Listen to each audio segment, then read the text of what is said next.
नमस्कार, मैं हूँ श्वेता कुमारी और आप देख रहे हैं ग्रामीण चहल पहल। आज की खबर है बिहार से, जहाँ पे निर्भया केस की वकील सीमा समृद्धि आई थी।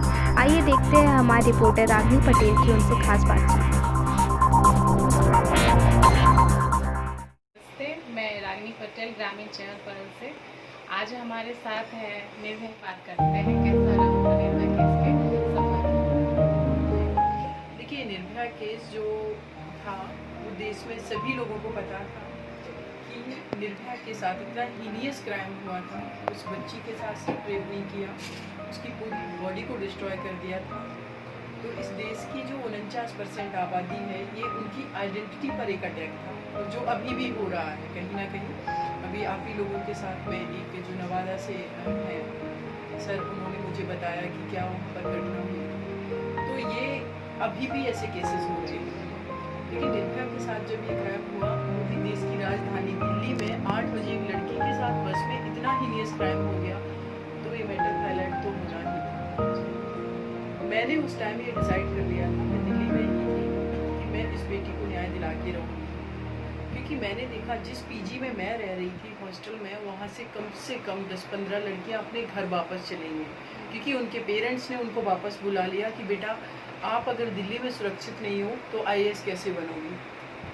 तो मैंने ये प्रतिज्ञा की कि जब हमारे जैसी लड़कियां आईएएस बनने आई हैं और वो वापस चली जाएंगी, तो हम अपनी स्वाभिमान सम्मान की लड़ाई कैसे लड़ेंगे।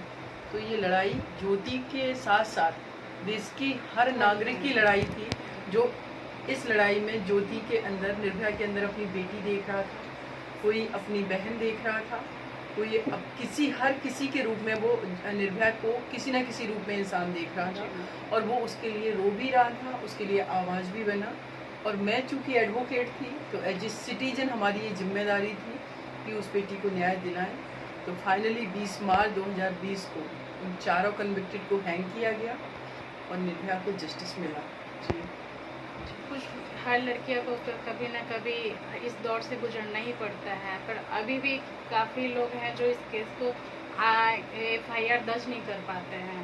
वो डर जाते हैं। कभी कभी पेरेंट्स लोग कहते हैं कि इसको बात को दबा कर रखते हैं। काफ़ी लोग FIR दर्ज भी नहीं कराते हैं, तो उनके लिए क्या करना होगा? देखिए, जो लोग FIR दर्ज नहीं करा रहे हैं उसके कई कारण हैं। एक सबसे बड़ा कारण ये है कि हमारी सोसाइटी की जो मानसिकता है लोगों की, कि अगर किसी की बेटी के साथ रेप हो गया तो लोग मानते हैं कि उसकी इज्जत चली गई, उसका कैरेक्टर खराब हो गया, उससे कोई मैरिज नहीं करेगा, और ये एक ऐसा क्राइम है जो समाज में मुंह दिखाने लायक नहीं है। ये हमारे समाज का परसेप्शन है।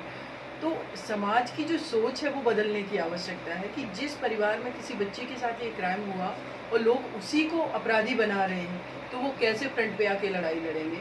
तो सबसे पहले समाज के अंदर से ये मानसिकता निकलनी चाहिए कि जो पीड़ित है उसके सपोर्ट में लोग खड़े हों, ना कि उसको अपराधी की तरह ट्रीट करें, और वो इंसान खुल के आकर के अपनी बेटी के लिए, जस्टिस के लिए लड़ सके। पहली चीज़ ये। दूसरी जो सबसे इम्पॉर्टेंट चीज़ है कि हम सभी लोग कहते हैं कि लड़कियों को एम्पावर्ड कर दो, उनको सशक्त बना दो, उनको एजुकेशन अच्छी दे दो, उनको फैसिलिटीज़ दे दो, जिससे लड़की एम्पावर्ड हो जाएंगी।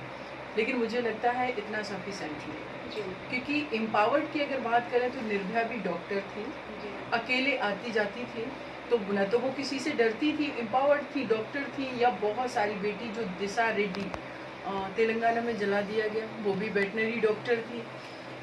एक यहाँ पर जज थी, 2 साल पहले उनका मर्डर हो गया। ये उत्तर प्रदेश की बात कर रही हूँ। एक्चुअल में एम्पावरमेंट की डेफिनेशन क्या है कि हम लोग सब लोग सक्षम हो जाए, अपने पैसे कमाए, सोसाइटी में एक स्टेट हो हमारा। लेकिन इन सब से महिलाएं सुरक्षित नहीं हो रही हैं, क्योंकि जो अदर जेंडर है, जिसको हम मेल कहते हैं, उनकी तरफ से जो अटैक हो रहा है वो क्यों कर रहे हैं, उनका माइंडसेट क्या है, हमारे बच्चों की ऐसी मानसिकता क्यों बनी, हमें उस पर वर्क करने की ज़रूरत है।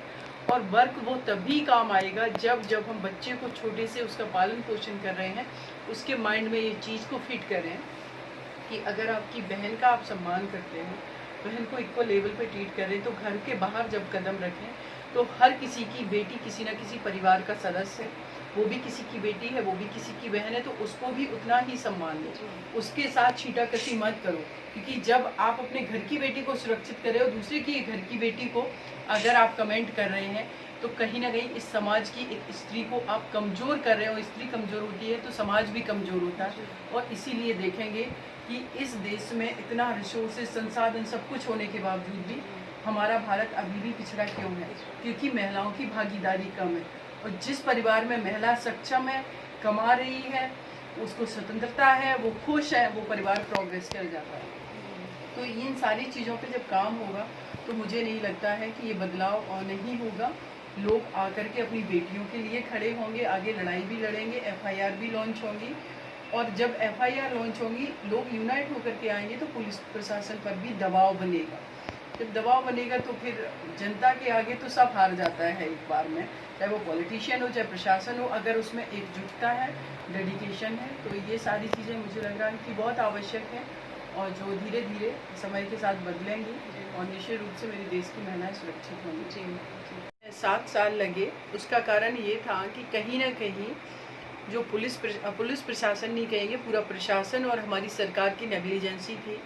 लेकिन फिर भी मैं एक बात कहूँगी कि निर्भया केस एटलीस्ट 7 साल में कंप्लीट हुआ और उनको न्याय मिला।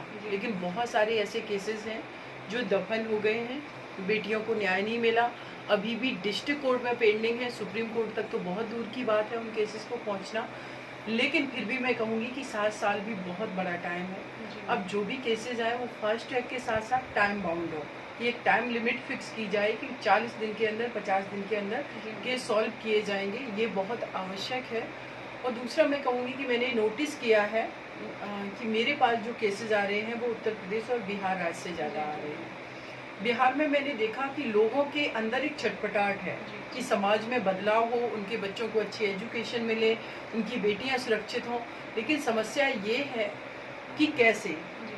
तो मुझे लगता है कि यहाँ पर भी जो काफ़ी NGOs काम कर रहे हैं, और मैंने जो अपना एक ट्रस्ट बनाया है निर्भया समृद्धि ट्रस्ट, उसकी मैं पूरी एक लीगल टीम और सोशल अवेयरनेस के लिए बिहार राज्य के हर डिस्ट्रिक्ट में खड़ी करूँगी।